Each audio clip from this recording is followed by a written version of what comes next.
goal is to maintain some form of gold plating and continue with some version of method 2, then it does need to be significantly overhauled. The first point is coefficients. We need an established cadence for updating coefficients, and the process for updating it really needs to be codified.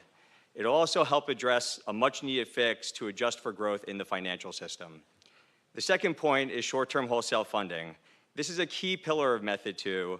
It's grown much larger than originally intended. This should be reset to 20%. Some sort of cap should be put into place. The third point is updating GSIB buckets for new probability of default versus loss given default measures. And borrowing from Al's earlier remarks, this is certainly where one can really geek out. But the largest banks are inherently less risky today than they were 10 years ago when the method 2 proposal was first introduced. That should be contemplated when revising some of these GSIB bands. And it also dovetails nicely with this whole notion of conducting a broader, more holistic review. So in closing, it's not clear why the US needs to continue to gold plate. I would argue the adoption of method 1 represents a much more elegant solution. It addresses the shortcomings under the framework, and it also is simple and strong. There are real consequences also to gold plating, which have a greater impact on low-end consumers in particular, and also risk driving more activities outside the regulated perimeter. It's also worth mentioning, and I haven't heard this yet, but the solution is not always increasing capital requirements, and I cannot stress this enough. Higher capital in isolation, it's not a cure-all, it's not a panacea, as evidenced by the recent failures of Silicon Valley and Credit Suisse, both of whom had capital ratios well in excess of regulatory minimums. And in the case of Silicon Valley, was largely due to funding versus capital pressures. So lastly, if the decision is to continue to gold plate and maintain some version of method 2, at a minimum, we need to significantly overhaul the calculation simply to ensure that it's working as originally intended. So with that, Neil, I'll pass it back to you. Okay. So just to bang on about this to make sure everybody understands what's coming next in terms of the math. So when he's talking about fixed coefficients, there's these 5 factors, and you have to multiply the factors times some number to convert it into what's required. Those numbers under method 2 have been fixed, okay? One of the inputs is the reliance on wholesale funding, and that number has grown, so it's got taken on more weight. And then the third consideration is that the benchmark is what share do you have relative to a fixed set from 12 years ago. Part of the reason for method 2 was this concern that if you every year your global peers are changing and people are coming in and out of the comparison set, your capital charges could be bouncing around just because somebody goes below a threshold or some new bank comes in. And there was this concern that for capital planning, you can't have your capital standards changing by tens of billions of dollars from year to year. And so the concern, I think, that got us to method 2 was that method 1 was just going to be very, very unstable. We're not going to really be able to tell how it goes. And if we try method 2 for a while and then update it, we ought to be able to get to a better place. Now, as Steve just pointed out, we haven't got there. So the first set of questions we were going to ask is just lightning round. You've already told us you'd favor going to method 1. I don't know if anybody else here wants to take on method 1 or say we should do something completely different, but that would be helpful. And to the extent that there is a difference of opinion, is it because you think the numbers are wrong or because you think the concepts are wrong? And then finally, former regulator here, I know that in the room that some of the Fed people will sit that bottom bullet is going to be very important, which is how much capital are you willing to release if you go down this technical calculation. Maybe we don't have to worry about it because if we do the whole thing in totality and holistically, we're comfortable. But I think we should have an open discussion about that. So why don't we just go quickly? Why don't you start, Steve, since I think. Right. So I already let my views be known that I'm certainly an advocate for method 1, but maybe there's just 2 quick fixes that I'd like to highlight. So let's call it a modified version of method 1. The first is simply addressing the issue of cliff risk. The simple fact is that the buckets are too wide, and this is something actually in the latest GSIB proposal they were looking to address by shortening or tightening up those increments. I think that's a very sensible change. And the other sensible change, which actually might increase capital requirements slightly for the banks, but I think is quite prudent and sensible, is eliminate the year-end window dressing. So there should be some averaging effect which better captures how you're managing the balance sheet day to day throughout the entire year, not simply what's happening on December 31st, especially since there's always something that's unanticipated that ultimately it could pose a greater risk and drive significant volatility in balance sheets and capital minimums. I'm going to go for a modified chewback here. If I was king or an unbridled vice chair, I would move probably to something like the UK system. They use method 1, and they also have a 1% CCYB.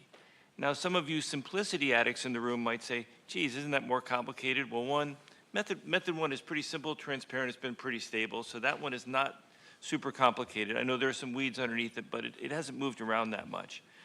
But then why would you add a CCYB component? Well, we call this a GSIB buffer, but I think some of these requirements don't have a lot of buffer-like attributes. There was a Bank of England speech a while ago by Andy Haldane where he called some of these buffers concrete airbags. Those are not the most kind of fun protection devices in your vehicle. So I think if I was going to do this partly from the standpoint of overall capitalization, because if you go all the way from method 2 to method 1, that's a pretty big jump. And secondly, from giving the flexibility to people at the Fed for a COVID shock, something that's broad where you'd say, this is a time when I actually want to put some air into the system, I think having a starting point of a 1% CCYB kind of accomplishes both of those. And I don't think it's actually that complicated. Okay. Al? Sure. So as a 2.5% method 1, who you never know how the last week of the year's FX rate's going to move, that 2.5 could quickly become 3.5%, and you don't find out until it's too late. So I would say that a lot of the work that has gone into method 2 here in the U.S. is, I think it makes, again, from a practitioner's perspective, a lot easier to manage, a lot more predictable, and there's enormous value. I think in most of these places whether it's the concrete airbags, but in general, I think you kind of want the banks and service providers and intermediaries operating in a sort of a degree of with a high degree of confidence, and that promotes continuity and availability of credit. I think that that said, if my message wasn't clear enough earlier, I do think that method 2 is just drifted too high, and so that should get scaled back. But so yes. Yeah, I would agree with Al. I think the easy place to go is dealing with the drift in method 2. Again, that's very consistent with what the statute contemplated, that changes in the GSIB surcharge or heightened capital requirements would be based on risk, and that they wouldn't go up simply over time arbitrarily, and that's effectively what's happening. I also agree that reducing the buckets, again, more consistent with the statute, and makes for a gradual application and gets rid of some of the cliff effects. Yeah, I would also just flag that the Basel Committee had put forward a proposal to deal with the averaging, but the averaging only, whereas, and to address the window dressing concerns, whereas here the NPR from 2 years ago had tried to tackle the averaging and bucket sizes, so that's something that's certainly important. I think at least for JP Morgan Chase, we've been on the record for 5 years in a very, very public way that we should do the smaller bucket sizes, that adjusting for growth, of course undoing the gold plating, but in the grand scheme of things, a lot of those mechanisms are actually net translate better to the end users and a more continuous and availability of credit.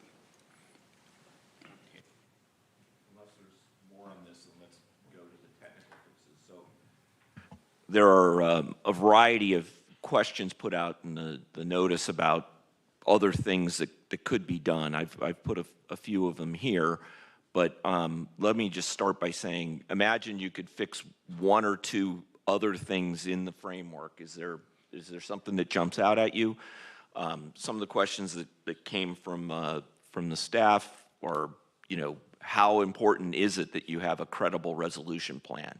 Should the board actually have to make an affirmative judgment that that's the case? If that's true, then that should substitute for some of this capital charge.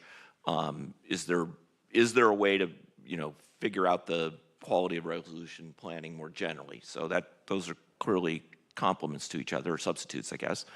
And then might there be some other interaction between what's going on with the GSIB surcharge and other objectives that are not just related to GSIB. So why don't we do another round, and then we're going to open up for questions, and I'm going to take questions in groups, and we'll see how many times we can get through. So go ahead, Stephen.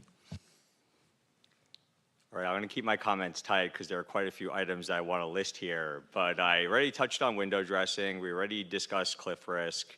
With regards to some of the other fixes, I'd mentioned GSIB coefficients, short-term wholesale funding, establishing some sort of cap, and resetting back to that 20%.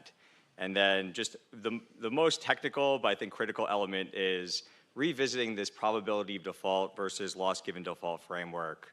The banks are just inherently much safer than they were 10 years ago. When we think about everything that's been introduced and proposed since, liquidity coverage, net stable funding, TLAC, stress testing, resolution planning, all of this provides a very effective system and checks and balances, and that shouldn't be overlooked. So in the context of what I think needs to be fixed, I think those are some areas that could be addressed. Whether we adopt method 1, some modified version of method 1 or a modified version of method 2, I think there are some obvious places that we can apply those fixes and drive some meaningful and immediate enhancements. I'd probably make a couple of technical comments. One, I do think having a credible resolution plan and having big chunks of TLAC is important. It's a big second sleeve of capital that protects the operations of the system from the kind of collapse we saw in Lehman Brothers. So I think having that 1.1 trillion underneath you is important, and I think that should make us feel more confident that we don't need to kind of keep riding the method 2 surcharges that have been drifting up. Second point, I do think that would also be helpful in terms of this too middle to fail challenge that I talked about before. I do think there are some banks that would be really awkward to handle if, God forbid, they ran into trouble. And I think that's an important thing that we need to think about. Where do we start this system? Lastly, a brief rant. Method 2 has a short-term wholesale funding thing that is a ratio. So you wouldn't want to index that for nominal GDP growth, but it has some flaws in it. You're dividing short-term wholesale funding by RWA. So as you reduce your risk, that ratio can start to grow and grow and grow, and you get some really weird effects. Because I have weird hobbies, I was looking through some of the method 2 scores over the US landscape before today. And there were some periods where $100 billion IHC was considered the riskiest bank in America by that score because they didn't have enough RWA to dilute that denominator and it was uncapped. And so you got these really weird effects. So I do think that is, the wholesale funding thing is an important challenge, but I think that number as it's worked out is a bad clue and we need to fix it. Yep, a little bit repetitive, but I think from a structural fix, smaller buckets, averaging, all good, adjust for growth, undo the gold plating, adjustments to the short-term wholesale funding, which seems to be a lot bigger than intended. And, just to delve, we are on the GSIB panel, so nerd out a little bit, but inside the framework is something known as the reference bank. And so, if the largest banks grew, the sort of so-called reference bank, which is the sort of comparative that's done and says, well, the largest banks have to hold capital relative to this reference bank, that reference bank grew too. So I think it's sort of, always important to keep in mind, like, what are we actually comparing ourselves to in this reference bank? I'll add 2 additional areas of consideration that are broader than just a GSIB, and it kind of applies to all the heightened prudential requirements. One is that we need to be more sensitive to the other activities of the GSIBs, as Congress clearly specified in the language, and because of the systemic impact that overdoing some of these enhanced prudential requirements can have. And I think 2 I'd focus on are custody and market making. During the in the 2020 COVID shock, we saw a real problem with liquidity in the markets, and that still hasn't been fully adjusted. And the GSIB surcharge, along with all these other recalibrations, are important for helping improve that. 2 is also, remember, custody banks people run to during crises. And I'm very concerned that you've seen some activities when we have stresses where custody banks aren't able to take all of the cash that comes to them, and that there's a real problem there. Those should be Those are the types of activities that we want to encourage towards our custody banks. They're very much a shock absorber in a crisis, and improperly calibrated GSIB surcharge can undo that nice safety valve. I'd also, just as a second broader point, which is follows up on the earlier panel about treasuries, is given the size of the U.S. Budget deficit and debt GDP ratios, more treasuries are coming. So it's not a question of if they're going to be ending up on bank balance sheets and other financial institution balance sheets.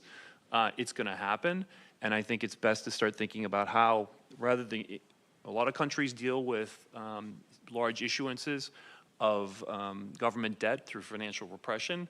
I think we should start thinking about taking the opposite approach, which is, to the extent institutions want to hold additional treasuries, we should make it easier so that there's not a disincentive for them for doing so. That will help our overall financial system. The interest rate risk, I think, is a fair thing to monitor, but that interest rate risk, though, is going to be in the marketplace regardless. Again, these treasuries are coming, and I do have a little more confidence that interest rate risk could be potentially better managed if it within the banking system. Okay, so thank you guys for being relevant, but also on time. And so we're going to now collect some questions. So raise your hand. I see one in the back. Remember to introduce yourself. Hi, I'm Mark Miguel, economist at the Federal Reserve. I have a question for the panel. If we are to keep the Method 2 and we want to make it updated more dynamically, what would it make more sense to you, to update it based on the size of the global financial system, like based on the global denominators, or based on the size of the US economy? Okay, we'll collect a couple more. There was one in the middle here.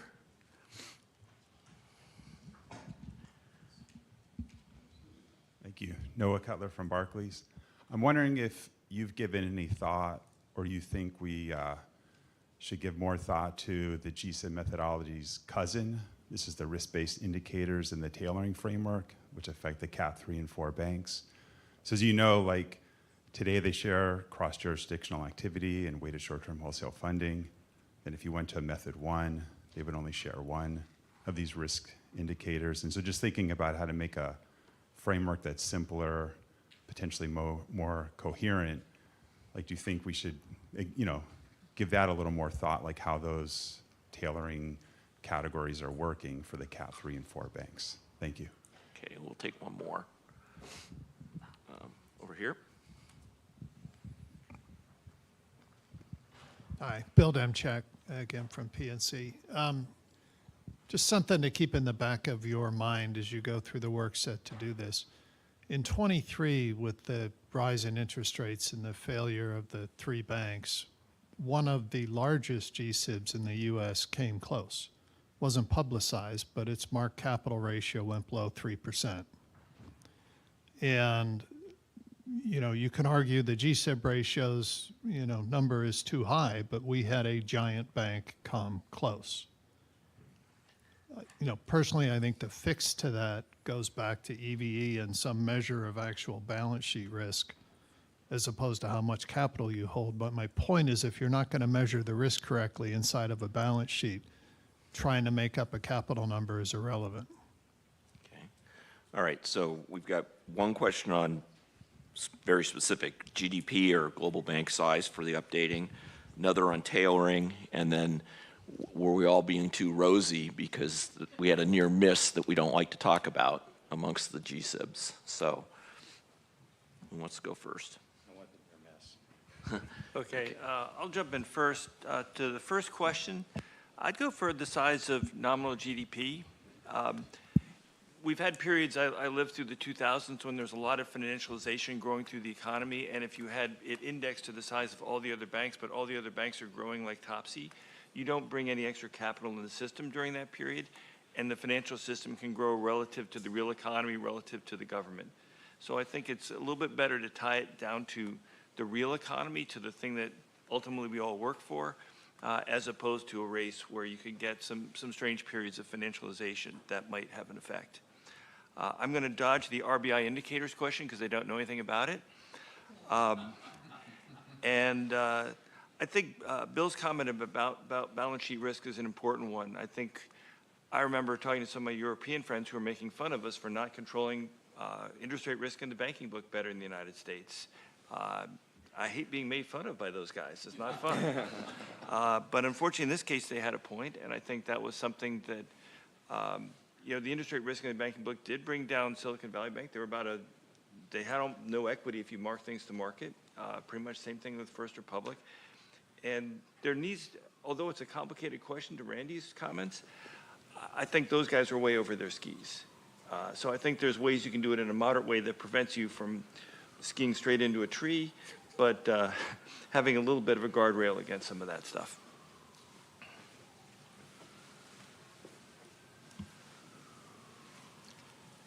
I'm also going to punt on the second question, if that's all right. But the first question, I do think it makes sense to link it to nominal GDP. Bill, a lot of what you said really resonates. I spent many a weekend analyzing all the bank stocks, certainly during that banking crisis in 2023. Now, the one thing I would note is I do think that more banks, and this is just my personal view, should be subject to AFS mark-to-market. And someone was talking about the dangers of moving too much into held to maturity. I think it's also sensible to maybe contemplate a cap as to how much you can put in HTM. It could still be the majority of your securities, but it shouldn't be 90, 95%, because by the time you run out of liquidity and then you need to sell HTM securities, they're already going to be deeply underwater and you're going to have a negative TCE ratio. So you want to put parameters in place to ensure that you can avoid that type of situation. So those are two fixes that I've certainly thought about, but this is my one unique opportunity to actually opine on policy versus assess the impact on bank returns. So I figure I'd take advantage of that. Sure. I think as far as the initial question, I would say maybe 10 years later it's a one-off, but in resize the denominators, reset the reference bank, but then on a maintenance basis, sort of do something that's GDP based. So that might warrant it. So maybe we can have the reprise of the 10-year anniversary of the paper for part two. On the risk-based indicators, certainly sympathy. I think, again, it goes back to is that the right outcome? Where do you want to be? How do these things? I mean, I'm not the expert of should or shouldn't be, but I mean, certainly warrants a look. On the last point that Bill raised, I think it's actually, I'll do my best to take that a bit head on. I think for me, one of the lessons that came out of 23, and I think this part of the rhetoric that hasn't quite made it out, to the public domain. I think one of the critical things is that whether you've got unrealized losses sitting in HTM, unrealized losses in AFS, that depending on whether or not you've got the AOCI filter in or out, at the end of the day, the most important thing is really just trying to keep track about when are these banks investable, when are they no longer investable, and when the bank is no longer investable, it's toast. It's over, right? We saw SVB try to do a capital raise. That failed. It went under. First Republic, a number of large banks, gave them, we put a deposit in, bought them some more time. They looked for an open bank solution. That was just not going to work. They went into receivership. As far as, and I think obviously there was a lot of people, certainly in the Twitter sphere, who became suddenly Monday morning quarterbacks and experts in sort of bank accounting and bank regs and AFS and HTM. I think really the key thing is that in the bank's contingency planning, in this sort of resolution planning, the critical thing is knowing, when to stop for gas, right? You drive on the highway, if you don't trust that your reserve thing is right, and my wife fills up at a half a tank and I fill up with 10 miles to go. So the thing is that, oh, sorry, it is on camera. Anyway, but in all seriousness, the thing that's really important is that the goal is not to have zero failures. I think the lessons from a Lehman failure was a spectacular failure, and that's the kind of lessons, okay, we don't want that again. What we do want is to have orderly failures, and that's what the whole system has been devised at. That's the kind of message we need to promote to the public and understand that, orderly failures are part of the system and part of the system working. In order to have those orderly failures, though, you just need to catch the falling sword at the right moment, and that, and that's really, I think that it is important that the bank that you mentioned, it was still positive, and, and when they're still positive, there's ability to do that. And I think that, really the challenge when we think about the mark on an HTM, if the intent and the ability of the bank to continue to hold those securities in HTM, it's really a bet on the franchise and the durability. But that said, it really comes down to contingency planning and the connectivity to Title I and Title II for that matter, and make sure that it's sort of caught in time. And all of these, again, all of these capital measures, whether they're real measures, shadow measures, because everybody can do them. You could do it with FAS 107 in loan accounting, and that we saw in 2023 as well. That's really needs to be all taken into account for, when to curtail activities and stop activities and to try to repair the balance sheets. But, to do that, it takes time. I'll punt on question 2, just to be consistent. And then, global versus U.S., if you read the statute, Congress is always talking about the U.S. financial system. It wasn't concerned about the global. So there is a U.S. bias towards how the statute works. So that's probably where I'm inclined to look. But it's not. Between GDP and the size of the financial system? I don't think so. I mean, I think it comes down to, at the end of the day, I think a lot of this is backed out about where we want the numbers to end up. And that is, you want to have it as relevant as possible, but I don't have a strong view on that. On Bill's point, though, I think is really a good one in the sense of, I think all these comments here, at least, I think should be taken in the context that 165 does require stronger heightened prudent capital requirements on the largest institutions. And you have the stress test on top of that to ensure that we have a much more resilient capital regime. And I think most of the reforms here actually will make the system more resilient and more risk-based, so that behavior by the largest institutions, particularly the GSIBs, reflects the larger system. But again, we've got to get that right balance. There's been such an increase in capital. You can now see these adverse impacts that do need to be addressed to make sure we do have a resilient system the next time, and there will be a next time there's a crisis. Yeah, and I think just to underscore the point that, it is important to have just confidence in the sector, confidence in management, and I think that the system is designed to hit a few speed bumps and keep going. And I think that one of the, I would say, premature critiques that often came out during 23 was that the question about the immediate mark-to-market or liquidation value. And I think it's a very unhealthy system if the entire world is conditioned to just run the world on a mark-to-market basis, because that's not what we are. There's many banks and throughout this country, many banks with very strong, healthy franchises, and that has to count for something. I think we have time for a couple more questions, if there's anything else that is on your mind. Wow, look at that. Okay, we'll pay a liquidating dividend. You get a 15-minute break instead of a 10-minute break. Thank you very much.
let some more people trickle in, and then we'll.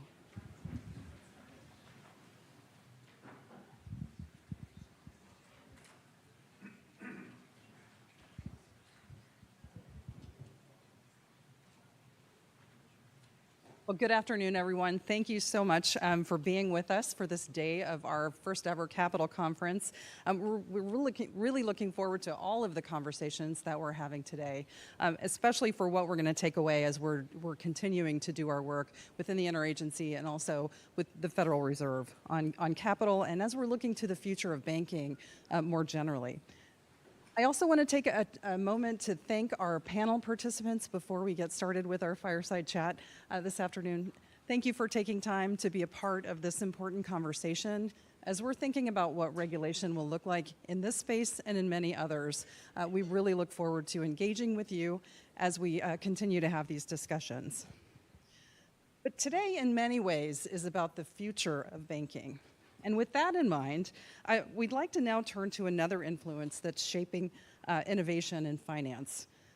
While innovation has always played a role in the evolution of the banking industry, it's becoming clear that new technologies are not merely incremental improvements, but potentially huge leaps that could fundamentally alter the structure and function of our financial system.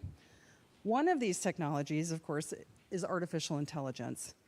And I can't think of anyone who's better situated or prepared to discuss AI and the role of innovation in transforming finance and our economy more generally than Sam Altman, the chairman and CEO of OpenAI. Sam, thank you for making time to be with us today. I want to welcome you. Thank you for being here. Thank you very much for having me.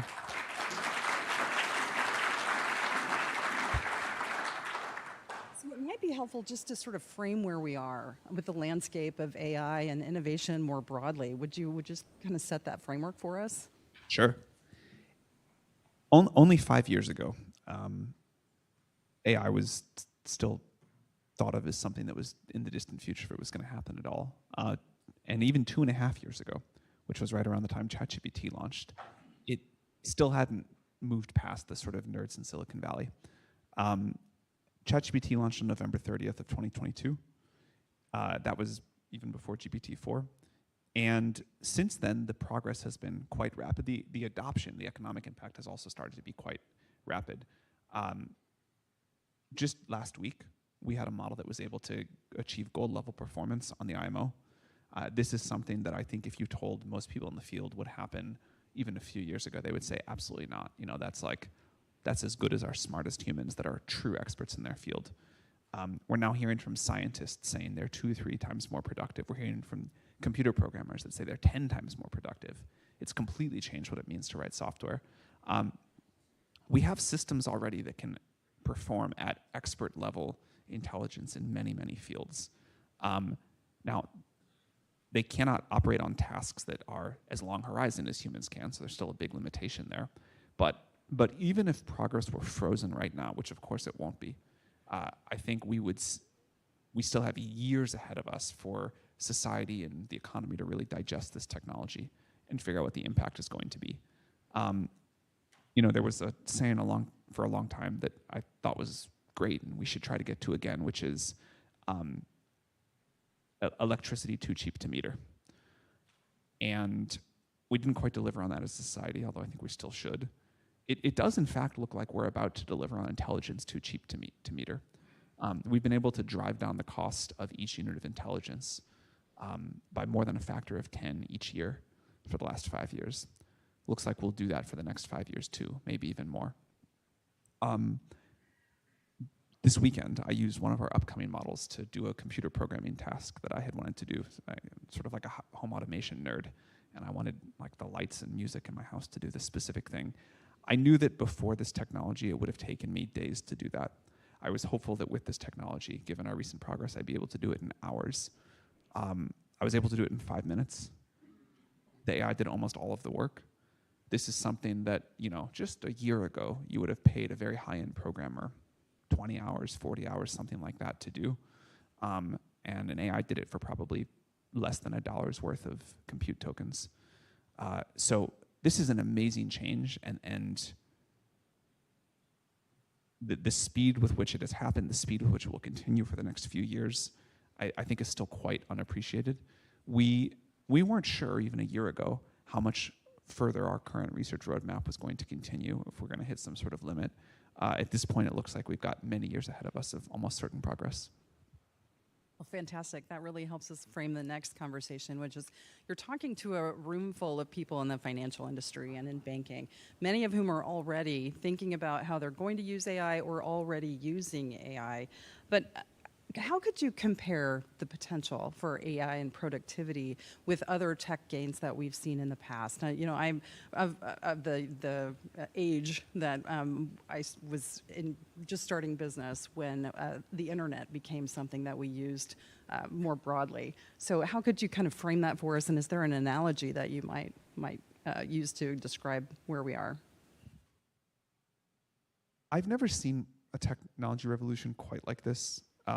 You know, the historical examples are, people talk about the Industrial Revolution, they talk about the Computer Revolution.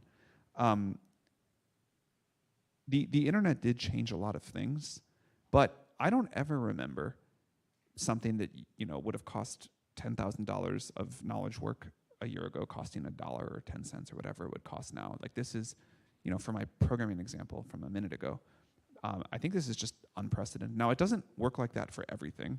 Things in the physical world, robots, whatever, that's going to take a lot longer. Like, we will, you know, maybe in 2020 it cost $10 to have an Uber drive you across town. Actually, let me say, maybe it cost $100 to have, you know, an emergency parcel service delivered across, you know, some amount of time, and it cost $100,000 to have an application written.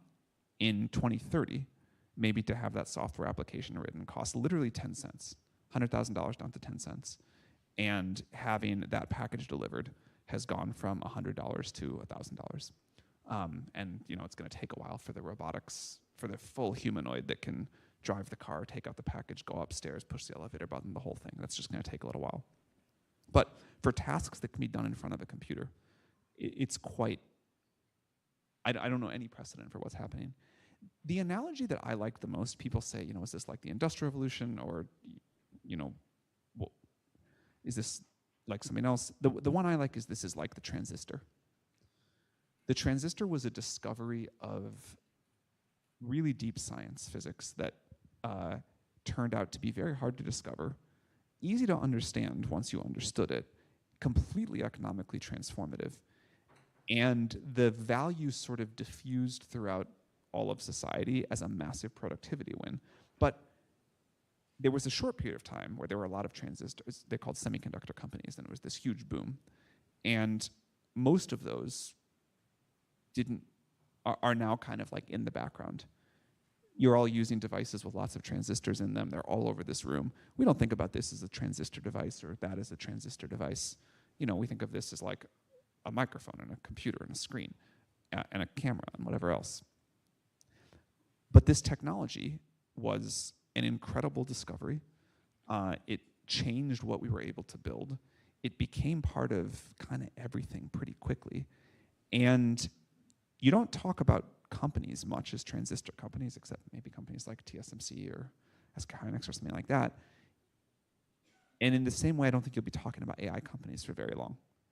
You will just expect products and services to use this technology. You won't think about it that much. You will expect products and services you use to be smarter than you. And that will be a normal part of the world. Like the transistor, this is a technology that scales beautifully. So we had Moore's law with transistors. I don't think we have a name for it yet, but we have these scaling laws with AI where it just gets better and better, and we learn how to really industrialize this and put this everywhere. So I think that's the best historical analog. And we did see phenomenal productivity gains because of the transistor. But again, what we're seeing now with AI, to say nothing of like the weird cases like the fact that at some point AI can invent its own next versions and really accelerate progress even further, with what we're seeing right now, this just goes quite far. Well, that's a great analogy, and I think when you said industrial revolution, and one of the things that we think about here at the board is the importance of understanding how labor dynamics might change as a result of that. So could you give us some your perspective on how you think the labor market and labor productivity or productivity more generally might be affected for some of the banks in the room or other industries that that might be tuning in by our live stream? A thing that I like to remind people in our company of is no one knows what happens next. There's a lot of these like really smart sounding predictions. People make all kinds of like, oh, this is going to happen and this and the economy will go here. We have no idea. No one has that. In my opinion, no one really, like this is too complex of a system. This is too new and impactful of a technology. It's very hard to predict. There are cases where entire classes of jobs will go away. There are entirely new classes of jobs that will come. And largely, I think this will look somewhat like most of history in that the tools people have to use their jobs will let them do more, achieve things in new ways. What it means to be a doctor or a lawyer or a computer programmer clearly will change, but people will still need medical care and they want to talk to a human. People still need legal advice and they'll want someone that they can trust to be on their side. People will still want computers to do things for them. But the amount that one person can do, and also the amount that we expect out of one person, will be incredible. Like all throughout history, we have these new technologies come along and people say this is the end of work, this is the end of jobs. It turns out people seem to want unlimited stuff and have a huge desire to express their creativity and be useful to people. And I'm still waiting for that promise from the Industrial Revolution that we only had to work 4 hours a week and got to, play on the beach and hang out with our kids, and here we all are. But one thing I believe is you never fight biology. Like evolution has had too long. We are too finely shaped. The sort of biological drives that we have and what it means to be human. Like technology doesn't change that. You can't beat that. And so I don't think the fundamental things that make us work and kind of animate society are going to go anywhere. And we'll probably all still be complaining that we have to work too hard, even though we're unimaginably rich. Probably if we could look from today at the people 100 years in the future, we would look at those jobs and say, those are not real jobs. You are not actually busy. You have unimaginable luxury. You have everything you could possibly need. You have nothing to do, so you're making up a job to play a silly status game and to fill your time and to feel useful to other people. And those are exactly the things that someone from 100 or 500 years ago would say about us today. And that's just the way of things. Like, I think that's great. That's a unique vision of the future, but if we dial it back to today, as regulators, we're always very risk averse, and we're also very cautious about the way that we're safeguarding our data and ensuring that, one, we can use innovation as we're doing our work. And I know banks are very interested in ensuring that they can leverage these kinds of technologies. But the data that we are protecting in our organizations is really critical that we're able to maintain its security. So how should we think about risks? And given that we're in government and one section of government, how do you think about government uses? So we expected that the financial sector and also the government itself were not going to be early adopters of our technology. AI, it's gotten much better, but when we first launched, the thing that the average person thought about AI is that it hallucinated a lot. I remember when we launched GPT-3, like there was this whole survey of academics who were supposed to be experts in AI, and they were like polled on what % of GPT-3 answers were like hallucinations. The real answer was like 0.1% or maybe even less. But the consensus of the academic experts was 50%. They thought half the time people were talking to ChatGPT, it was completely hallucinating something. It was obviously not true, but that branding kind of stuck with us for a while. And so we assumed that financial services, to say nothing of the government, were not going to be our early adopters. Some of our biggest early enterprise partners turned out to be financial institutions. Morgan Stanley, Bank of New York, these are major partners of ours that we're doing fantastic work with. And we were kind of like, are y'all sure? And they were like, yeah, we really want to do this. And they have figured out how to use the technology, how to structure it enough that they can rely on it for critical, many other financial institutions too, rely on it for critical processes. We are increasingly working with the government to roll out our services to lots of government employees. And a thing that someone said that stuck with me is, hey, we realize this is a new technology. We've got to put some new controls on it. But the risk of us not doing this, if we don't adopt this, the risk is that we don't continue to exist as a business. We know we cannot compete with, if we're a bank, we know we cannot compete with a new bank that is really going to build an AI-first experience and use AI for the entire stack of things. So it was one of the most innovative industries, and the adoption and rollout has worked better than I thought. There clearly are risks to mitigate. We talked about hallucinations. A new one on the horizon is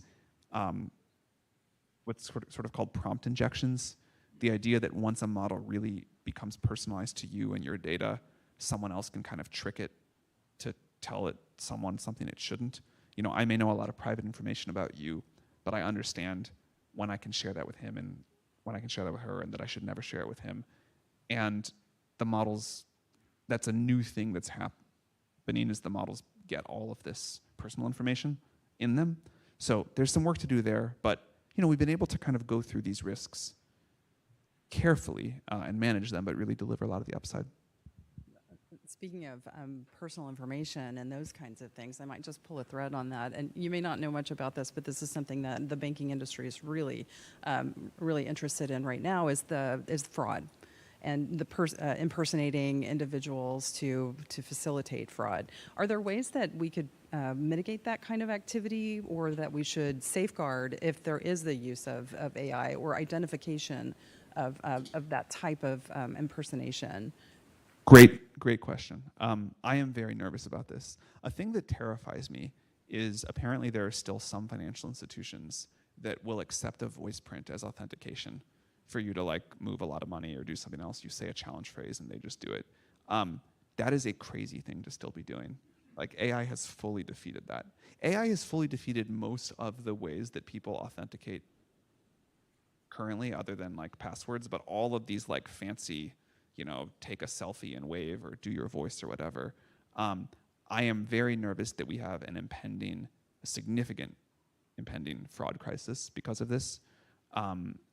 We have tried, I think other people in our industry have tried to sort of warn people hey, just because we're not releasing the technology doesn't mean it doesn't exist. Some bad actor is going to release it. This is not a super difficult thing to do. This is coming very, very soon. And there's obviously some reports now of these sort of ransom attacks where people have the voice of your kid or your parent and they make this urgent call. That is going to get so compelling. Society has to deal with this problem more generally, but people are going to have to change the way they interact. They're going to have to change the way they verify, this person calling me. Right now it's a voice call. Soon it's going to be a video FaceTime. It'll be indistinguishable from reality. And teaching people how to authenticate in a world like that, how to think about the fraud impacts. This is a huge deal.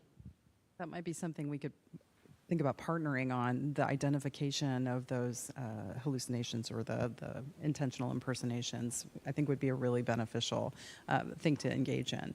But being the parent of two teenagers, one just graduated from high school and the other's a sophomore in high school.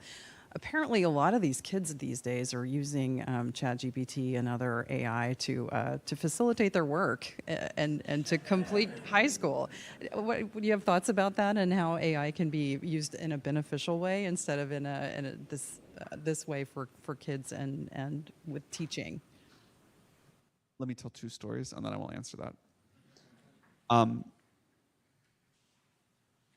never met my grandfather. He died before I was born, but a story that was told to me by my grandmother was about what happened. He was very good at math. What happened when the calculator came out? And he thought, he always kind of liked new technology. When the calculator came out, math teachers at the time apparently said, "This is a disaster. This is the end of math education. If you don't have to learn how to use a slide rule or look up stuff in the logarithms books or whatever they did at the time, why bother to teach anyone math? This is, these kids are never going to learn." And it was apparently a real meltdown.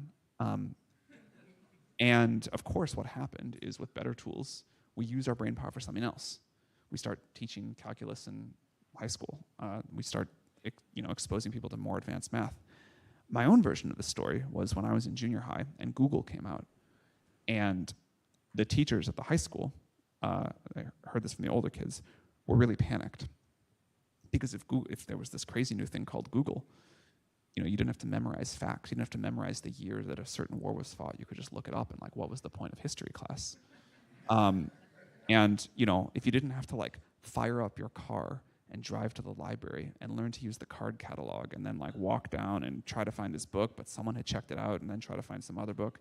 You didn't have to suffer that hour. Then what was the point of learning?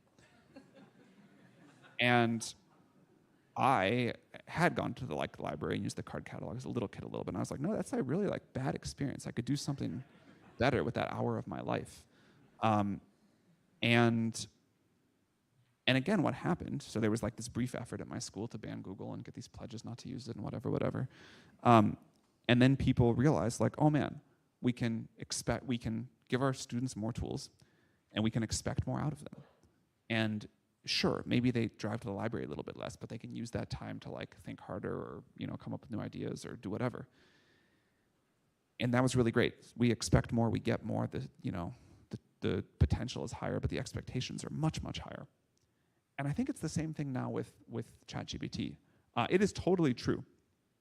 Back to that November 30th date when ChatGPT first came out, kind of the first mega passionate early adopters were for sure students using it to cheat on their finals or papers or whatever that December.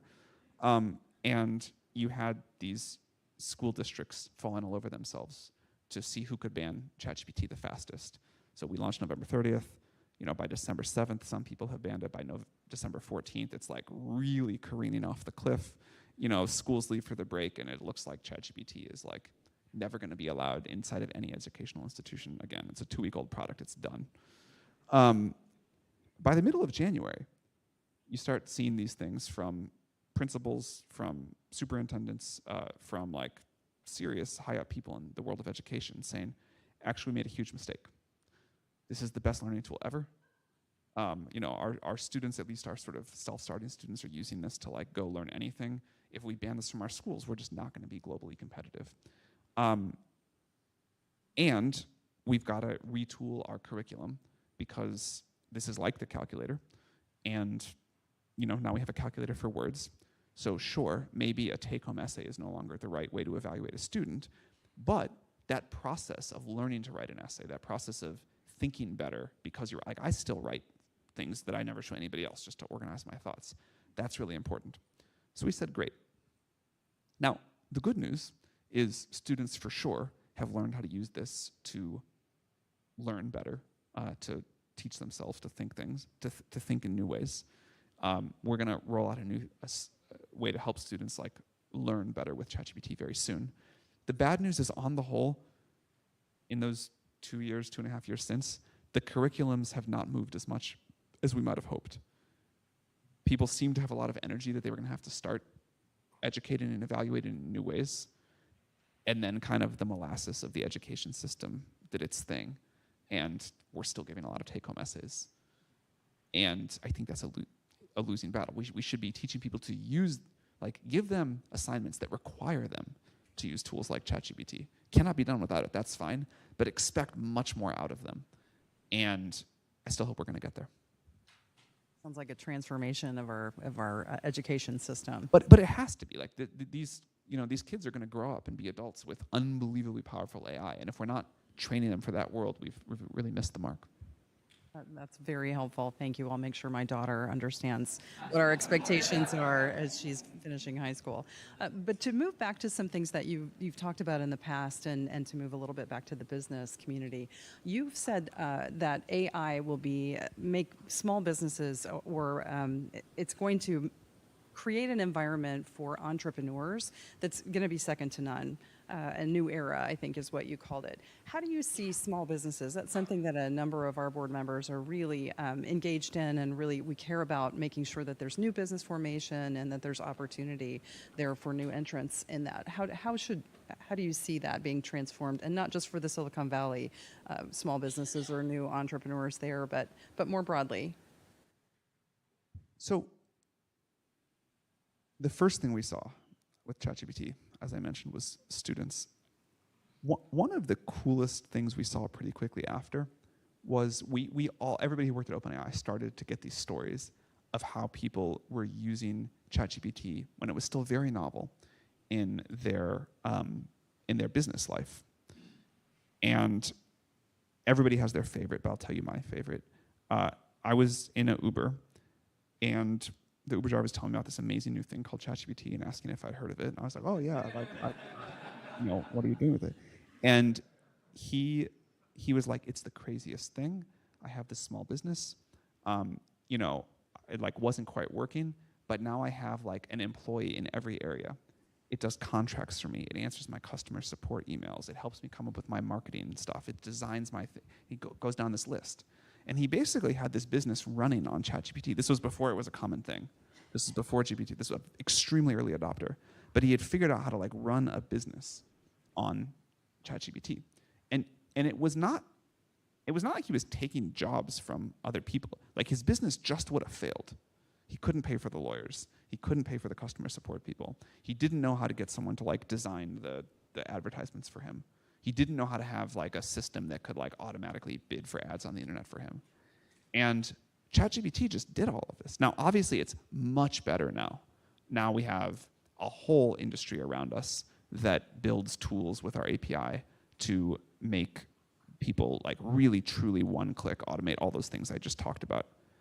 But the creative spirit of people that were just doing this inside of ChatGPT, way back in the Stone Age, really stuck with me. And now it feels like it's on easy mode, and people are doing that in all sorts of amazing ways. It's really transformational, I think, for me. The first time I used it, I was trying to write a haiku for a Kampai toast at an innovation conference, which actually didn't go very well. But at the urging of my family, of my teenagers and my husband, who's involved in AI too, we tried to make it work, and then went back to the drawing board. The new version should be much better at haikus. Great. It's very good at creative I'll writing. think about that. But I wanted to make sure we have some time for audience questions, if you're up for that. I see Anil in the front row. If Anil Cash up with the Chicago booth.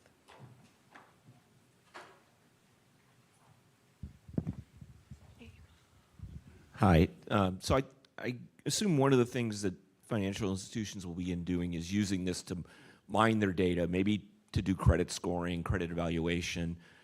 What do you say to the people that are worried that it's going to be picking up patterns and making decisions on things we wouldn't want to? And how are you guys thinking about protecting against that? So this is deeply outside my area of expertise, so I'll answer in the general case. One of the things that is cool about these models is they understand us in natural language, and they're so steerable. So if you say, hey, you can go look at all this data to make a decision, but don't consider X, Y, or Z at all, don't let that have any factor, it generally speaking will really be good at following that. The doing this in language models is different from the way that we used to do this sort of just group all this data together into these clusters. And so you can really instruct, and it will really, really follow your intent. The second thing is, I think the question behind the question there is that these models are going to be very biased in ways we don't like. I think humans are quite biased. I think AIs are dispassionate and unemotional and don't have the kind of built up, whatever that people do. And I think it'll be possible for AI correctly built to be a significant debiasing force in many industries. And I think that's not what many people thought, including myself, with the way we used to do AI, but on the current trajectory, that seems very possible.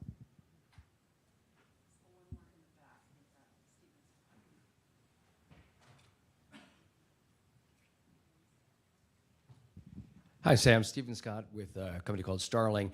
I recently had the opportunity to interview Craig Mundy, who you know wrote a book with Henry Kissinger and Eric Schmidt, where they describe AI as almost the evolution of a new species. And Craig was saying that we can teach AI human moral codes, they can learn it and reflect it. So there's a lot of talk about the ethics of AI. My question for you is, will AI evolve its own morality? I think people get very confused about whether they want AI to be a tool or a creature. And I don't, like, I'm very much in the tool camp. I don't think AI will have independent morality. I think that AI can certainly learn, really study humanity and the best of our thinking. It can probably help us point out, here's a problem in your thinking, here's a thing that should be different, here is like a real moral gap. And I don't know what the giant moral gaps are in our current worldview, but I guarantee you there are some. And if it can help us find those a little bit faster, I think that would be, if it could point out those inconsistencies, I think that would be helpful. But I think it is easy to sort of impute creature-ness on AI that is not there.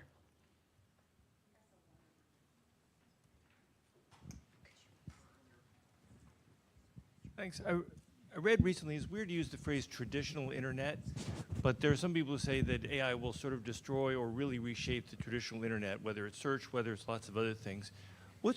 And obviously there's a huge economy now that we built on that. What's your sense of the amount of change that's going to happen in that world, where AI will be most disruptive and where things will be more status quo? I do think there are all of these things. So I think AI will be somewhat disruptive to the way people currently use technology. The reason I was smiling is there's this funny thing that happens. Older people, or people who are used to like emailing with a certain kind of etiquette, will type out the bullet points that they want to communicate, put it into ChatGPT. ChatGPT will write this long, nice, formal email with a bunch of like fluff and the bullet points somewhere in there. They'll send it across to somebody else. That person will put it back into ChatGPT and say, please summarize this for me. And on the whole, the high school students think this is ridiculous and just say, just send the bullet points. Like that kind of like formal email thing is dead. Just like, you're generating on one side, you're collapsing it back. This is ridiculous. And it's funny, but I think there's something about the way we use the whole internet that is encapsulated there. Like when I wake up in the morning, I go through a bunch of apps. I read messages across 5 or 6 different things. I go check, a thing here, a thing there, a thing there.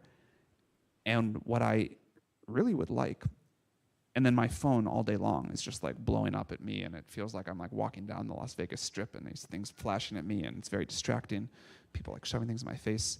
And what I would like is my AI agent to be off using the internet for me, knowing when to interrupt me. It can tell when I'm, focused working. It can tell when I'm in a meeting. It can tell when I'm like got some time to think. It can override if necessary. Otherwise, it can like nicely summarize stuff, respond to things for me, pull the things together. And, I want like that bullet point condensed thing. And I don't want the fluff. And I don't have to like go around and click around, and I don't have to, respond to stuff I don't respond to. But that change is probably fairly disruptive to the way that the internet works now. And I think there'll have to be new business models that go along with that. Like, I'll have to have new ways of paying for content. I have always wanted micropayments for content on the internet. I hope that finally happens. Maybe there'll be like new ways that we actually reduce, spam and message overload with new kinds of protocols. But it does seem like we're heading towards a very different way you will start your morning with technology when you wake up.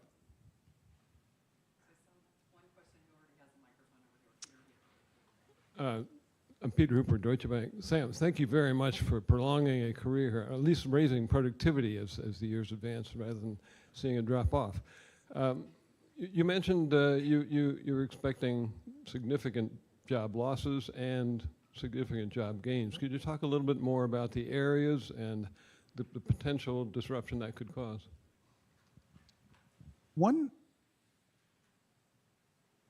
One thing I believe, just as a general statement first, is that we have no idea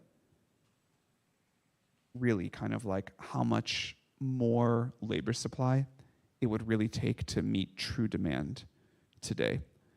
When you are sitting in a doctor's office waiting room for an hour, I think that just means undersupply of doctors. Or that the doctors aren't productive enough. And it would be great if the doctor's waiting around, and as soon as you get there, like they're ready to see you and they have the whole thing ready to go. Lots of other examples like this. Every time you're wasting your time in any way. Every time you're kind of clicking around the internet, can't quite do the productive thing.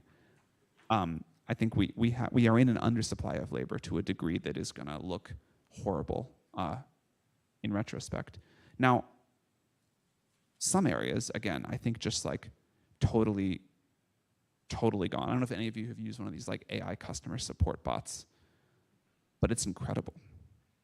A couple years ago, you like call customer support, you like go through a phone tree, you talk to 4 different people, they do the thing wrong, you call back again, you wait through it. It's like hours of pain, ton of time on hold, and the thing that you want doesn't happen. Very frustrating experience. Now you call one of these things and AI answers. It's like a super smart, capable person. There's no phone tree, there's no transfers. It can do everything that any customer support agent at that company could do. It does not make mistakes. It's very quick. You call once, the thing just happens, it's done, answers right away. Great. Now, I don't want to go back there, and I also it doesn't bother me at all that that's an AI and not a real person. So that's a category where I would just say, you know what, when you call customer support, you're going to be talking to an AI, and that's fine.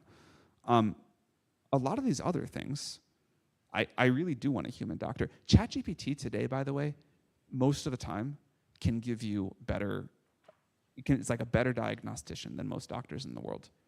And I'll, like many people here, probably put my symptoms in and test results. And, like, there's all these stories on the internet of ChatGPT saved my life. And, I had this rare disease and it found it. And all these doctors didn't do it. And yet people still go to doctors. And I am not, like, maybe I'm a dinosaur here, but I really do not want to, like, entrust my medical fate to ChatGPT with no human doctor in the loop.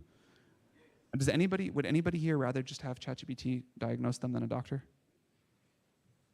Even though you know it's better? That's like quite interesting, right? So this is a class where we're going to keep doing things largely the way that we did. We talked earlier about this example of computer programmers. Like, again, I think it's amazing that a computer programmer is now 10 times more productive. Salaries of programmers going up extremely rapidly in Silicon Valley, so are expectations. And it turns out, I think the world wants a gigantic amount more software, 100 times, maybe 1,000 times more software. So maybe each person can now write 10 times as much software. They're going to make 3 times as much. The world will be happy because the world has running way more software. The programmers will be happy too. And I think we'll see many categories like that. Things in the physical world will keep being done by humans for a while, but when this robotics wave comes crashing in another 3 to 7 years, I think that's going to be a really big thing for society to reckon with. Yeah, that's kind of what I'd summarize it. I think we have 2 more questions over here, and we might have time for a third, but let's go ahead. Rob, you already have the microphone. Would you introduce yourself, please? Sure. Rob Blackwell with Interfi. We've been raised on decades of sci-fi telling us that AI is eventually going to kill us all. And since you know more about AI than arguably anybody in this room, I just want to ask you, what does keep you up at night? What are the things that you worry about when it comes to AI, and how do we prevent those things that you worry about from coming true? I think there's 3 sort of scary categories. There's a bad guy gets super intelligence first and misuses it before the rest of the world has a powerful enough version to defend. So an adversary of the US says, I'm going to use this super intelligence to design a bioweapon to take down the United States power grid, to break into the financial system and take everyone's money. Something that would just be hard to imagine without significantly superhuman intelligence, but with it becomes very possible. And because we don't have that, we can't defend against it. So that's broad category 1. And I think that the bio capability of these models, the cybersecurity capability of these models, these are getting quite significant. We continue to flash the warning lights on this. I think the world is not taking us seriously. I don't know what else we can do there, but it's this is a very big thing coming. Category 2 is the sort of broadly called loss of control incidents, where that's kind of like the sci-fi movie. The AI is like, oh, I don't actually want you to turn me off. I'm afraid I can't do that, whatever. And I think that is less of a concern to me than the first category, but a very grave concern if it came to pass. There's a lot of work we and other companies do on model alignment to prevent that from happening. But as these systems become so powerful, that's a real concern. And then there's the third one, which I think those first two are sort of easy to think about and imagine. The third one is, to me, more difficult to imagine, but quite scary, and I'll explain what it is, and then I'll give a short-term and a long-term example. This is the category where the models kind of accidentally take over the world. They never wake up, they never do the sci-fi thing, they never open the pod bay doors, but they just become so ingrained in society, and they're so much smarter than we are, and we can't really understand what they're doing, but we do kind of have to rely on them. And even without a drop of malevolence from anyone, society can just veer in a sort of strange direction. When I was a kid and Deep Blue, that AI system built by IBM, beat Garry Kasparov in chess, I remember my dad saying, this is the end of chess, and no one's going to play it again. But then it turned out that actually, although the AI was better than humans, AI plus a human together was way better than an AI or the human. You know, the AI would present 10 options, and the human would pick the best one or something like that and play the move. And everybody said, oh, we have this wonderful future of man and machine together. It's all no problem, whatever.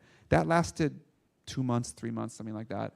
And then the AI got so smart that the human only made it worse because they didn't understand what was really going on, and the AI alone trounced the AI and human. It's been like that ever since. Now, another interesting part of that story is everybody was convinced in the 90s that was the end of chess, because if AI could beat humans, why should humans care? Chess has never been more popular than it is today. People love to watch chess. We're very focused on real people doing like real people things. So there was like a very interesting thing that happened there. But this phenomenon, I think, is a really big deal. In the short term, you can see it where people we call this emotional over-reliance. People rely on ChatGPT too much. There's young people who just say, like, I can't make any decision in my life without telling ChatGPT everything that's going on. It knows me, it knows my friends, I'm gonna do whatever it says. That feels really bad to me.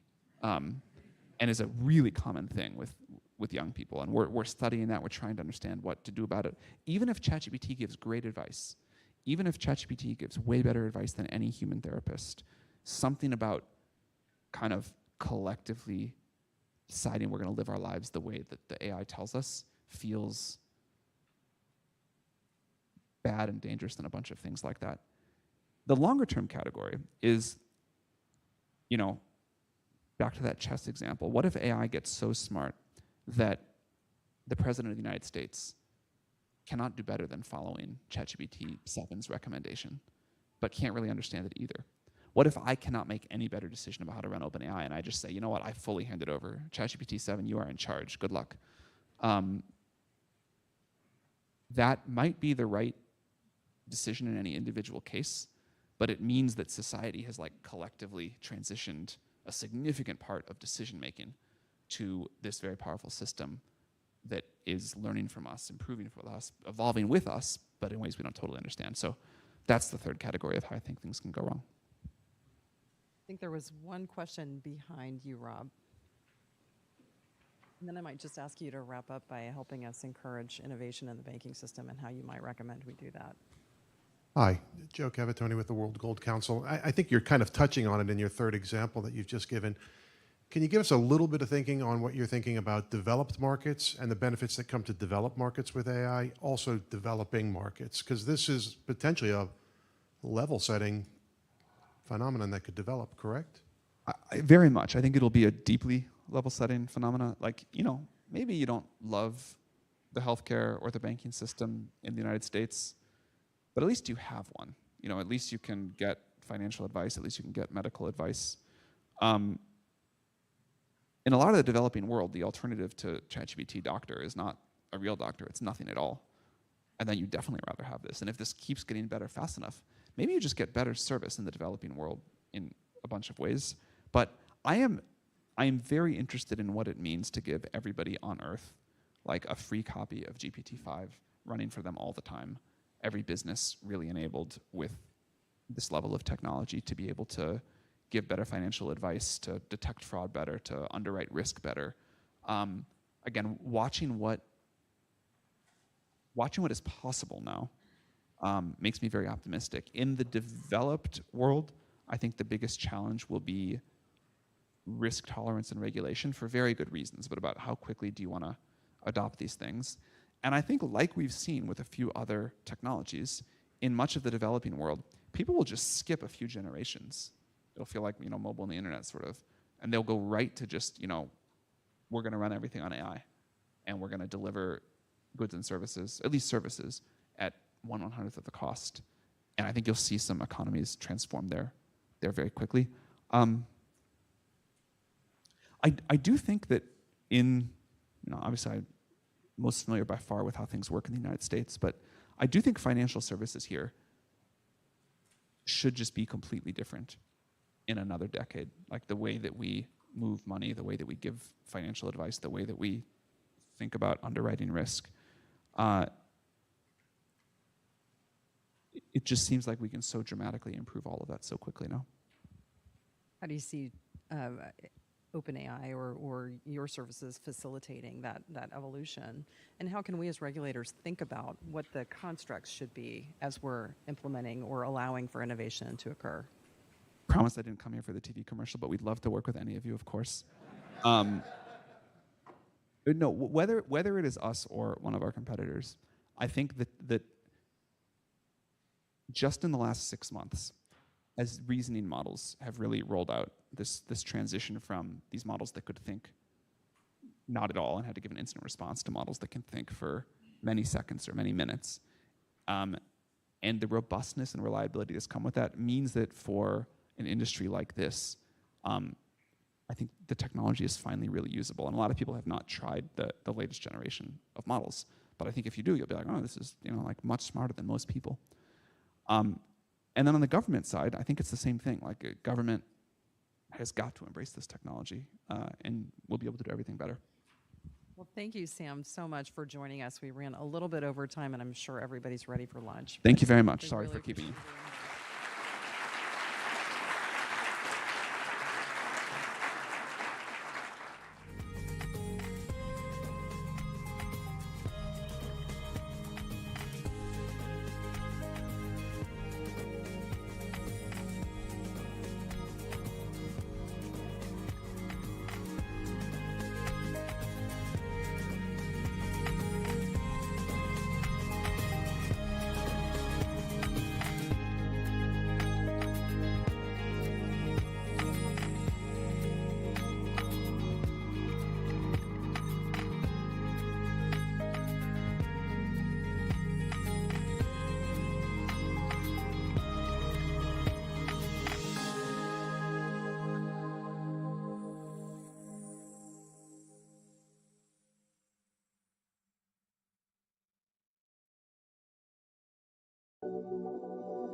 left is Kate Judge, who's a law professor at Columbia Law School and one of the superstar financial regulatory professors in America. Very sensible, very persuasive. Great to have her on the panel. Next to her is John McDonald, who's on a sell-side research analyst covering the banking sector at Truist. He's going to give us a perspective of investors on stress testing as much as possible as opposed to that of the banks. And then Till Sherman at the end of the row there is a global head of finance and risk at Oliver Wyman. He's also really important for this panel. He was one of the designers of the Supervisory Capital Adequacy Program, or SCAP, in the aftermath of the financial crisis, which was really important, probably why we have stress testing, at least in the U.S. today, because it was so successful. What we're going to talk about are sort of the key policy issues, some of the policy issues that need to be decided by the Fed in the short term on stress testing. I'm going to try to leave time at the end for questions. It will be sort of an interactive panel. I also know that there are a lot of journalists, public policymakers, and other people in the room and on the video feed that may not be stress testing experts. So I'm going to take about 5 minutes to provide a little bit of background and define some acronyms that you're probably going to hear a lot more on this panel than you did on the other ones. So just real quickly, this is very basic. The U.S. capital requirements are obviously based on the Basel Capital Framework, which, as Randy Quarles mentioned, the Federal Reserve had an important role in designing. And the Basel Capital Framework has 3 pillars, which is actually important to understand for purposes of understanding the discussion that we'll have on this panel. So Pillar 1 defines each firm's minimum capital requirements. The most important minimum capital requirement for our purposes today is the Common Equity Tier 1 risk-based capital ratio. It consists of a minimum CET1 capital ratio of 4.5% plus a capital conservation buffer of 2.5%. And the largest banks, known as global, we've talked about this, obviously they have the GSIB surcharge as well, which ranges currently from 1 to 4.5% in the United States. Pillar 2, and this is going to be important, the difference between Pillar 1 and Pillar 2. Pillar 2 is the highly discretionary supervisory review process, and then Pillar 3 are public disclosure requirements. So stress tests are designed to determine whether the minimum capital requirements of the largest U.S. banks would be sufficient to weather a severely adverse macroeconomic scenario and still be able to function as viable banking entities. There's a second part that surprised me when they first came out. I thought the point of stress testing is to make sure they had enough capital to survive, but in fact, we've had a higher standard, and I think in retrospect, that was the right choice. During the period of great uncertainty, the Federal Reserve performs what is called a supervisory stress test, and then the banks perform their own company-run stress test. And the first supervisory stress test in the U.S. was performed during the aftershocks of the 2008 financial crisis, and it was called the Supervisory Capital Assessment Program, or SCAP. During that period of great uncertainty, the stress test was used to provide an independent assessment of the capital adequacy of the U.S. banks, and that actually had a big calming influence on the market at the time. Coming out of the global financial crisis, the Dodd-Frank Act established an ongoing role for stress testing. It requires the Federal Reserve to conduct an annual supervisory stress test known as DFAST. It also requires us to disclose the key results of these annual tests, including projected losses, net revenues, and resulting capital ratios for each bank. Until 2020, the Federal Reserve also used the DFAST to evaluate the capital adequacy of the largest U.S. banks in a process called the Comprehensive Capital Adequacy and Review, or CCAR. CCAR originally had 2 components, a qualitative assessment and a quantitative assessment, and the Federal Reserve could object to a firm's capital plan because of deficiencies in either the qualitative or quantitative component. Since 2020, the supervisory stress test has been used to replace the capital conservation buffer. Remember, I mentioned that was 2.5%, with a variable buffer known as the stress capital buffer, or SCB. The SCB eliminated, or this new regulation eliminated the qualitative assessment, which got into the normal governance and control supervisory process. And that meant that the CCAR ceased to be a pass-fail exercise, which it had been up until that point. The SCB can be more than 2.5%, but it cannot be less. The SCB is the only buffer that non-GSIB banks are subject to, and the GSIBs, of course, also have the GSIB surcharge.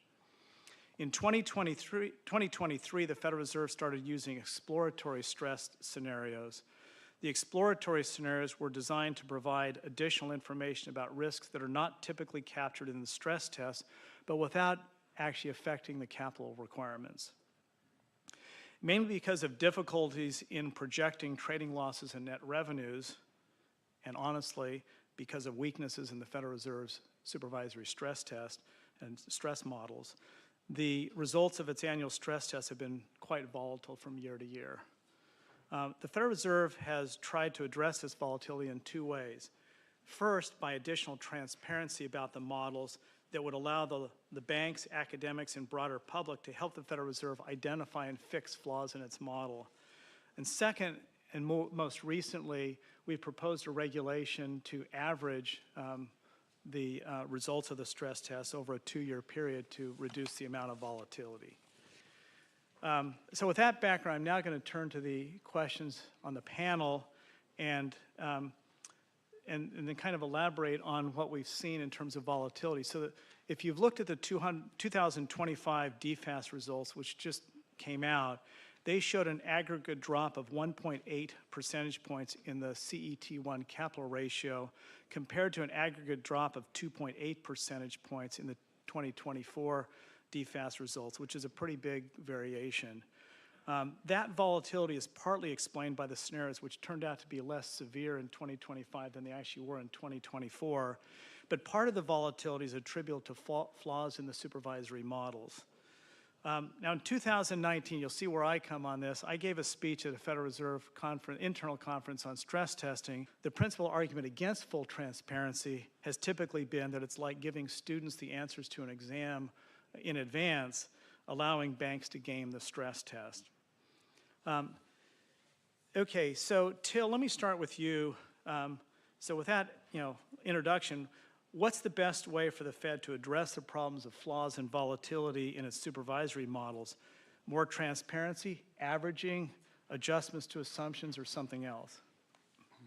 Thanks, Randy. Thanks for the introduction. Thank you also to Governor Bowman and the Fed for putting on this amazing conference. It's really been a tremendous discussion already today.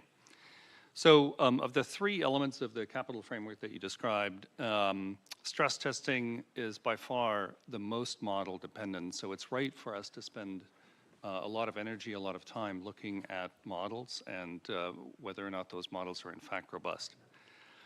Models, of course, are not reality.